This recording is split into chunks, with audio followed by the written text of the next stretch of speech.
Խնդրանքս հետևյալն է, որ այսօր ես եւ դու կարողանանք հասկանալ, հավատալ եւ ընդունել, որ Աստված ամեն ինչի մեջ սեր է։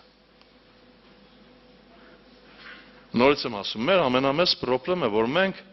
չենք հավատում ամբողջ սրտով ամենակալ Տիրոջ սիրուն եւ ամենակալ Աստծո հավիտենական ծրագրին։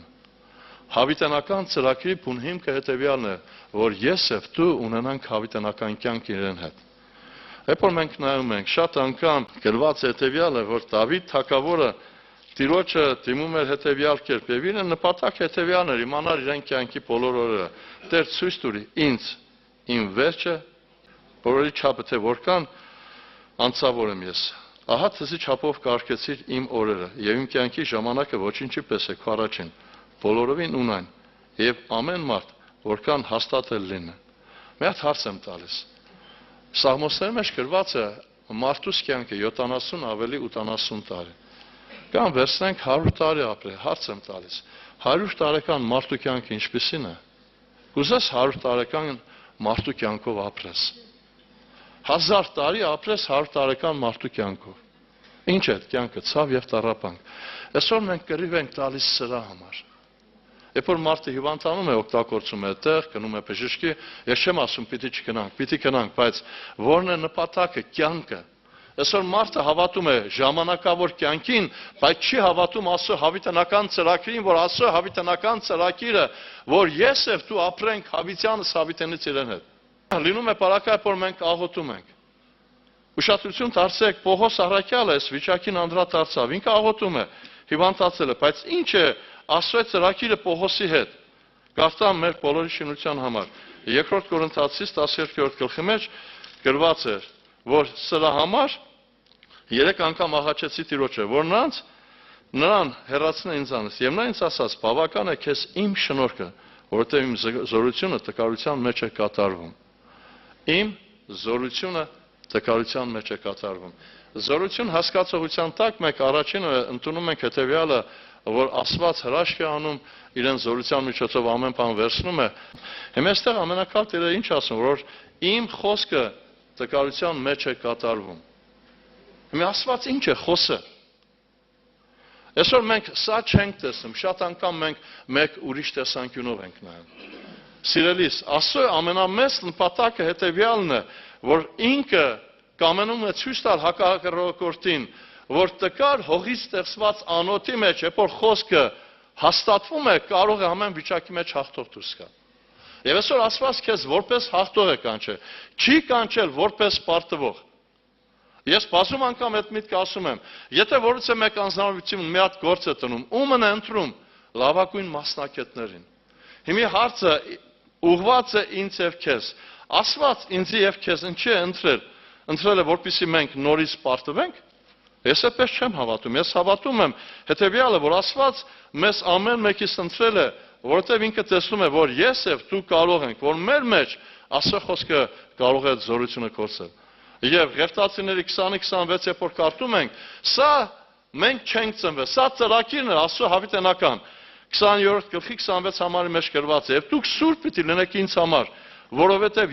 ես Եհովա սուրբ եմ, ձեզ որոշեցի ազգերից, որ իմը պիտի լինենք։ Աստված ինձ եւ քեզ որոշել է, որ մենք իրենը պիտի լինենք։ Իսկ հարց, իրենը պիտի պարտվի, մեր պարտության հիմքը այստեղից է, որ մենք շատ անգամ կասկածում ենք, շատ անգամ թերահավատ ենք։ Հակոբոսը թղթերի մեջ ինչ էր ասում, որ երկմիտ մարդը անհաստատ եւ չկարծե թե աղոթքին պատասխանը պիտի առնի։ Այսօր ես պիտի հավատամ, որ Աստված ամենակարող է, պիտի հավատամ, որ Աստված ամեն բանի մեջ բարի է։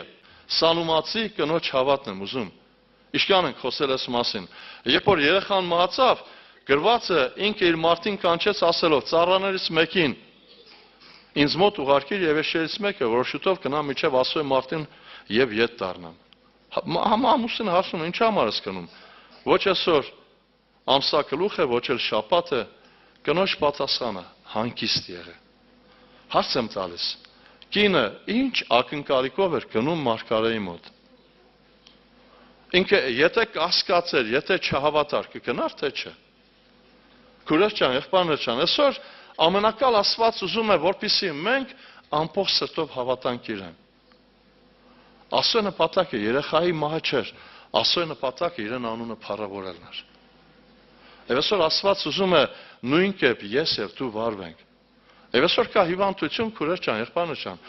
մեր ամեն մեկի ցանկության կամ մեր խելքի պատճառով է։ Հիշում եք Հակոբի թղթերի մեջ, երբ որ մենք կարդում ենք 1:14-15 համարների մեջ գրված է հետևյալը. ամեն մարդ փորձում է բուն իրեն ցանկությունից խաբված եւ հրապուրված, երբ որ ցանկությունը հղիացած է, ծնում է մեղքը, մեղքն էլ մահը կծնի։ Հիմա այստեղ Աստված գործ չունի։ Անձնավորությունը ինքն է հեղինակը։ Պողոս Արաքյալը երկու տեղ անդրադառնում է հետևյալ մտքին. միք տրտմեցնեք Սուրբ Հոգին կամ միք մարեք Սուրբ Հոգին։ Որն է Սուրբ Հոգու գործունեությունը։ Հովանու ավետարան, երբ որ մենք կարդում ենք, գրված է Սուրբ Հոգին կգա, ձեզ կխրատե, ձեզ կսովորեցնե։ Հիմա Սուրբ Հոգին բազում անգամ մեզ հետ խոսել է կրկով, խոսել է եղբայրների միջոցով, խոսել է կարող է առանձին քեզ հետ անհատապես, բայց այսօր դու կասկածում ես ամենակալ Տիրոջ խոսքի վրա։ Սիրելիս, դու Տիրոջ բաժինն ես։ Ինչ վիճակում որ եկել ես, ընկած ես, խնդիրների մեջ ես, մեղքերի մեջ ես, Աստված քեզ համար այրուն է թափել։ Եվ քեզ գնել է, եւ ինքը Աստված այդ այրունը չի անտեսում։ Ինքը ուզում է, որպեսզի այսօր դարձիկաս ապաշխարես եւ ունենաս հավիտենական կյանք։ Բայց ցավոք մենք շատ անգամ կասկածում ենք այս վիճակին։ Երկրի աշկան անձնավորություններ կան, որոնք որ հիվանդություն չունեն, բայց Աստծո հեռու մարդիկ են։ Ասապը այս տեսանկյունն ուներ, մտածում էր, որ Աստծուն հավատացող մարդը նեղություն պիտի չունենա, խնդրեմ պիտի չունենա, եւ 73-րդ Սաղմոսը շատ անգամ խոսվել է։ Տողերը հետևյալն է, երկրորդ համարից քիչ է մնացել ոտքերը սրվեն։ Ինչի համար նախանձով լսվեց հպարտների վրա ամբարիշտների խաղաղությունը տեսնելիս։ Այսինքն, Ասապ ինքը այդ ամենը չուներ։ Եվ շարունակության մեջ, երբ որ մենք կարդում ենք, նայեք ինչին է անդրադառնում Ասապ, որն է իրեն այդ շեղվելու խնդրը, որտեղ նրանք ցավ չունեն միջև իրենց մահ, եւ նրանց մարմինը փափուկ է։ Նրանք մարդի նեղության մեջ են, ուրիշ մարդկանց հետ չեն տանջում։ Սիրելիս, ուղղակի ուզում եմ սա հասկանաս։ Ամեն բան Տիրոջ ձեռքերի մեջ է։ Ողջ Երեմիա 3:37 համարի մեջ գրված է. ով է նա, որ ասի եւ կատարվի, եթե Տերը չի հրամայե։ Այսօր Հոբի տառապանքները, եթե Աստված թույլ չտար, ցանկը չբացեր, հակառակորդը կարող էր ներս մտնել։ Իսկ ո՞րն էր նպատակը։ Հոբը սա հասկացավ վերջնակետում։ 42-ի 5 համարի մեջ գրված է. ականջի լսելով լսել է քո մասին, բայց հիմա իմ աչքը տեսնում է քեզ։ Այսինքն Աստծո նպատակը մեկ բան էր։